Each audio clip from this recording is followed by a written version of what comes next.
नमस्कार दोस्तों। महाराष्ट्र की सियासत में भूचाल है।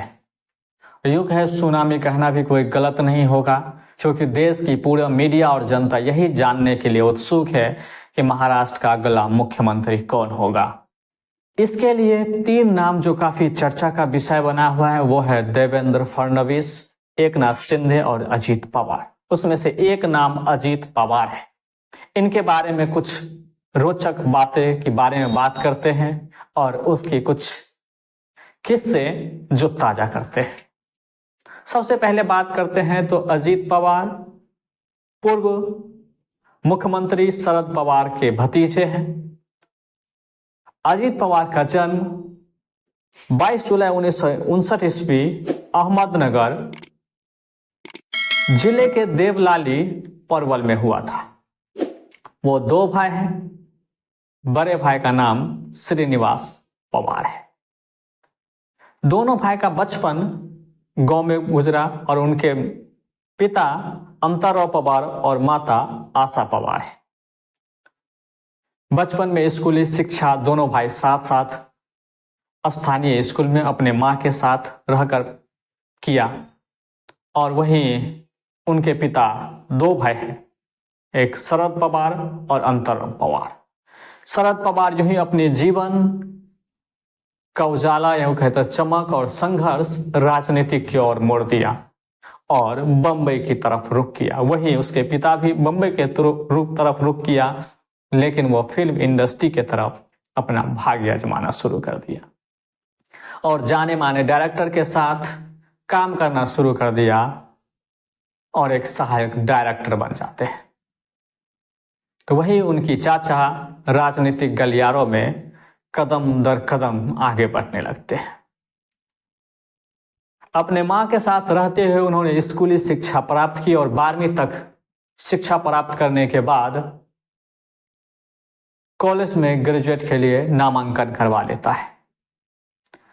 नामांकन करने के साथ साथ कुछ ही समय के बाद उनके पिता का देहांत हो जाता है और उनके ऊपर पहाड़ों की दुख की घड़ी पहाड़ों की तरह टूट पड़ता है। पिता के देहांत होने के बाद अजीत पवार सिर्फ 12वीं तक पढ़ाई कर पाते हैं और पढ़ाई को बीच में ही छोड़ देते हैं। आगे की पढ़ाई नहीं पढ़ पाते हैं और अपने चाचा के कहने अनुसार वो बम्बई चले जाते हैं और राजनीतिक में कदम रखते हैं और राजनीतिक के गुण अपने चाचा से सीखना शुरू कर देते हैं।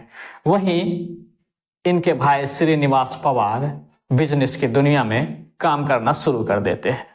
तो यहां से देखते हैं कि सियासत में रंग लाना और सियासत दुनिया में तब्दील हो जाना अजीत पवार को यहीं से देखा गया है। बात करें तो अजीत पवार अपने चाचा शरद पवार के साथ रहना शुरू कर देता है। उनकी राजनीतिक के हर एक कामों में उनकी भागीदारी हो जाती है। अजीत पवार और शरद पवार के नाम के साथ जोड़ा जाता है और अजीत पवार का नाम कुछ ही दिनों में महाराष्ट्र की सियासतों में जान पहचान माने जाने लगते हैं और पहली बार राजनीतिक में कदम रखते हैं 1982 ईस्वी में सहकारिता चीनी बोर्ड के अध्यक्ष चुने जाते हैं। लगभग 16 साल तक उस बोर्ड के अध्यक्ष रहते हैं और कार्यभार संभालते हैं। उसी के दौरान पहली बार 1991 ईस्वी में लोकसभा सीट से चुनाव लड़ते हैं और जीत जाते हैं। वहीं उनके चाचा शरद पवार उसी साल लोकसभा चुनाव में हार जाते हैं, लेकिन उन्हें मंत्री बनाया जाता है। सीट न होने के कारण उन्हें सीट छोड़ने के लिए कहते हैं और अजीत पवार अपने चाचा शरद पवार के लिए सीट छोड़ देते हैं। 1991 ईस्वी में विधानसभा चुनाव लड़ते हैं और वहां से लेकर 2024 तक विधानसभा चुनाव जीतते आ रहे हैं। उसमें कई बार मंत्री पद रह चुके हैं और 5 बार उप मुख्यमंत्री पद का शपथ ग्रहण भी ले चुके हैं। यहां तक सब चीज ठीक ठाक चल रहा था कि शरद पवार अपनी बेटी सुप्रिया सुले को एनसीपी का कर्ता धर्ता और अध्यक्ष नियुक्त कर देते हैं। उससे उसके परिवार और राजनीतिक परिवार में दरार आना शुरू कर देते हैं। जहां जाने माने हस्ती और जाने माने चेहरा अजीत पवार को उससे खटास होने लगती है और उससे दूरियां बनाना शुरू कर देते हैं। तो वो भी एकनाथ शिंदे की तरह राह पकड़ लेते हैं और कुछ विधायक के साथ एनसीपी से नाता तोड़ लेते हैं और बीजेपी के साथ मिलकर एकनाथ शिंदे बीजेपी और अजीत पवार मिलकर सरकार का गठन करते हैं, जिसमें से एनसीपी शरद पवार वाली अजीत पवार का हिस्सा में आ जाते हैं। शरद पवार ने जिस साम्राज्य को खड़ा किया था और जो एनसीपी महाराष्ट्र के धरती पर जाने जाते हैं, एक ही झटके में वह पूरा साम्राज्य अजीत पवार के कब्जे में आ जाता है और अजीत पवार एनसीपी के सर्वे सर्वा हो जाता है।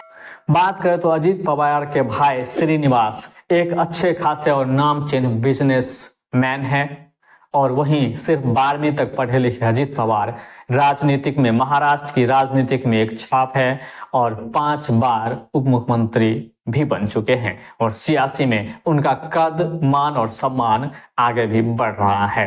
तो इस वीडियो के बारे में आप क्या सोचते हैं, जरूर साझा करें। धन्यवाद।